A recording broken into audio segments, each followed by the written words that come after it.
Случаят Петро Хан прелива от мистерия и сега българската прокуратура търси помощ от чужди служби, включително от САЩ и Европол.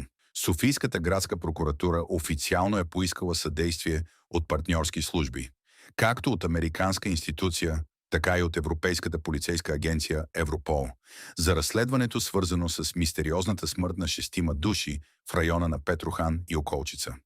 Причината? Разследването все още няма ясни отговори. Информацията до момента води до различни хипотези. От убийство и самоубийство до тежки нерешени въпроси за манипулации и натиск от високите етажи. В същото време има и обвинения, че служебният министър на вътрешните работи е подложен на проверка, докато прокуратурата търси помощ отвън. Какво означава това? Прокуратурата признава, че собственото й разследване се нуждае от външна експертиза. Всички гледаме, търсим истина и отговори. А увеличаващите се въпроси разтърсват обществото. Ще помогнат ли чуждите служби най-сетне да разберем истината за Петрохан? Или сме само свидетели на политическа игра? Напиши в коментар какво мислиш. Сподели, ако този случай те шокира.